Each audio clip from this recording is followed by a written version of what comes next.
Hello friends, welcome.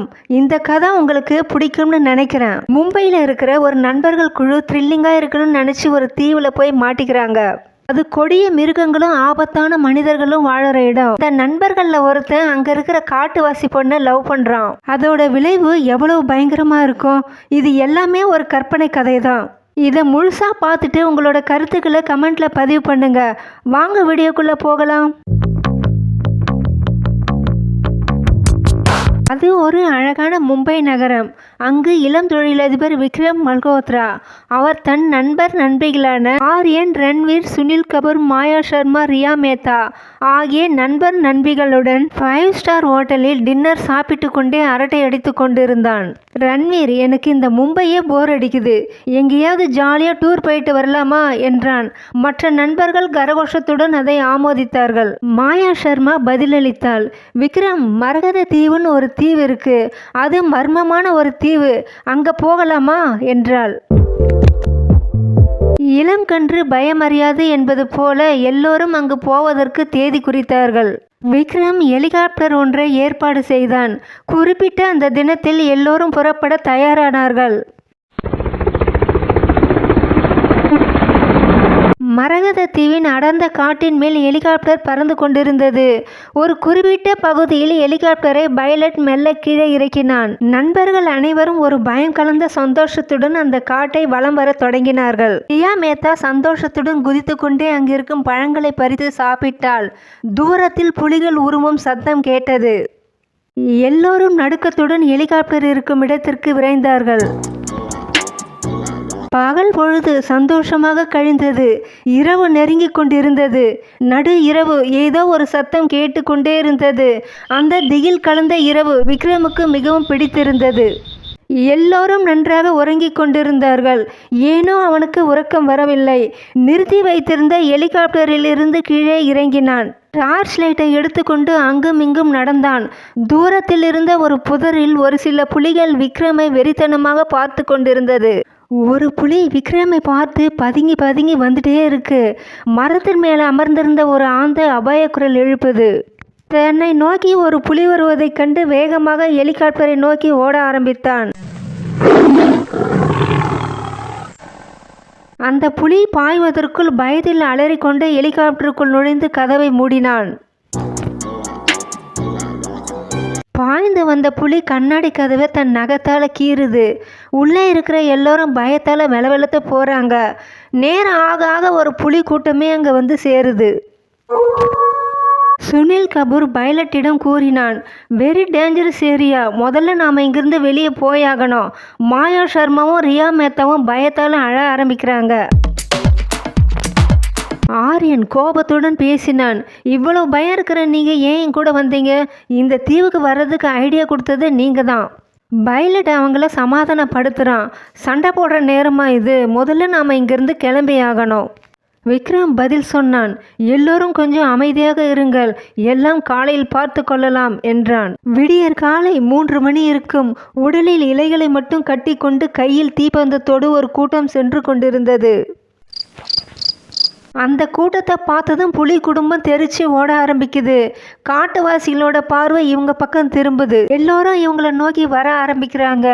உள்ள இருக்கிறவங்கள பார்த்து வித்தியாசமான ஒலியை எழுப்புறாங்க. எல்லோரையும் வெளியே வர சொல்லி சைகை செய்கிறாங்க. கண்ணாடி கதவை திறந்து கொண்டு எல்லோரும் அச்சத்தோடு வெளியே வராங்க. மாயாவும் ரியாவும் மட்டும் உள்ளேயே உக்காந்துருக்காங்க. உள்ளே எட்டி பார்த்த ஒருவன் கையை பிடித்து அவர்களை வெளியே இழுக்கிறான். விக்ரமும் நண்பர்களும் எவ்வளவோ எடுத்து சொல்கிறார்கள். ஆனால் எதையுமே அவர்கள் காதில் வாங்கவில்லை. எல்லோரையும் இழுத்து கொண்டு காட்டுக்குள் சென்றது அந்த கூட்டம்.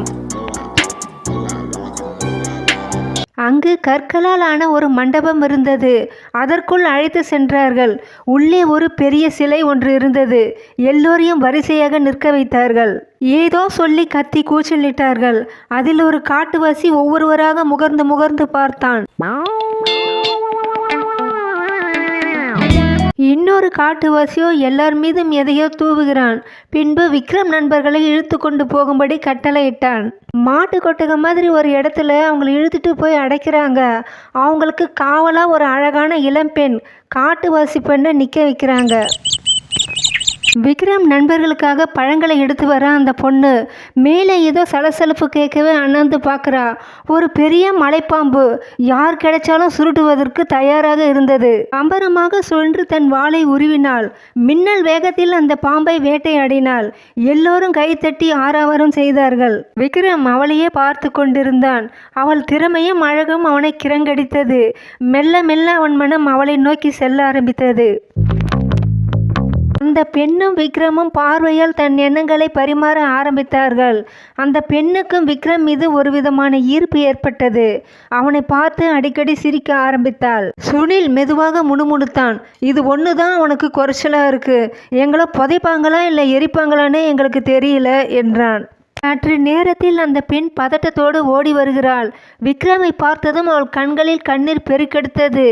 அருகே வந்த விக்ரம் அவள் கண்களில் வழிந்த கண்ணீரை துடைத்து விடுகிறான். நண்பர்கள் பதறினார்கள். டே அவனுங்க யாராவது பார்த்துட்ட போறானுங்கடா. அந்த பொண்ணு அவங்களுக்கு சைகை செய்கிறா. நாளை என்பதை சைகையில் காண்பித்தாள். பின்பு வானத்தை காண்பித்தாள். அங்கே கருப்பாக இருந்த ஒரு பெரிய பொருளை காண்பித்தாள். நாளை அமாவாசை என்பதை புரிந்து கொண்டார்கள். நாளை இரவு எல்லோரையும் கொல்லப்போவதாக அந்த பெண் சைகை செய்தாள். அந்த பெண் கண் கலங்கினாள். அங்கு பக்கத்தில் இருந்த ஒரு சிலை முன்பு ஆடி பாடி கூச்சலிட்டு கொண்டிருந்தார்கள். அந்த பெண் அங்கிருந்து சென்று விட்டாள். எல்லோருக்கும் அப்பொழுதே பாதி உயிர் போனது போல் இருந்தது. நான் எங்கள் அப்பா அம்மாவுக்கு ஒரே பையன்டா என்று துக்கம் தாழாமல் அழுதான் சுனில். எல்லோரும் குழப்பத்திலும் அதிர்ச்சியிலும் உறைந்து போனார்கள். இரவு நெருங்கி கொண்டிருந்தது. பயத்தால் யாருக்கும் உறக்கம் வரவில்லை. காவலுக்கு இருந்த பெண் மெதுவாக உள்ளே வந்தாள். எல்லோரையும் சத்தம் போடாதீர்கள் என்று தனக்கு பின்னே வரும்படி சைகை செய்தாள். அந்த இடத்திற்கு பின்னால் ஒரு வழி இருந்தது. அவள் முன்னே செல்ல எல்லோரும் அவளை பின்தொடர்ந்தார்கள். வெகு தூரம் காட்டு வழியே நடந்து சென்றாள். எல்லோரும் பயத்தோடு அவள் பின்னே சென்றார்கள். கடைசியா அங்க சலசலன்னு ஓடிட்டு இருக்கிற ஒரு நீரோடைய அடையிறா. அங்க கட்டி இருக்கிற 2 படகை விடுவிக்கிறா. அங்க இருக்கிற துடுப்புகளை எடுத்து அவங்க கையில கொடுக்கறா. தூரத்துல ஒரு கும்பல் தீப்பந்தத்தோட கத்திக்கொண்டே ஓடி வருகிறார்கள். அந்த பொண்ணு அவங்கள சீக்கிரமா போக சொல்லி சைகை செய்கிறா. விக்ரம் அவளிடம் கேட்டான். நாங்க போயிட்டா அவங்க உன்னை என்ன செய்வாங்கன்னு கேட்டான். அதுக்கு அவ சைகையால சொல்றா, அவங்க என்னை கொன்னுடுவாங்கன்னு பதில் சொல்றா. இங்கே இருக்கிற படகு 2 தான். அவங்களால பின்தொடர்ந்து வர முடியாது. சீக்கிரமாக செல்லுங்கள் என்றாள். அவளை அப்படியே 2 கைகளாலும் தூக்கி கொண்ட விக்ரம் அவளை அப்படியே படகுல உட்கார வைக்கிறான். படகு நகர ஆரம்பிக்குது. கரையில் நிற்கிற அந்த கும்பலை இவங்களை பார்த்து வெறித்தனமாக கத்துது. வெகு தூரம் வந்த விக்ரம் திரும்பி பார்க்குறான். காட்டுவாசிகள் சின்ன புள்ளிகளாக தெரியுறாங்க. மாறி மாறி பயணம் செஞ்சு விக்ரம் குழு ஒரு வழியாக மும்பையை அடையிறாங்க.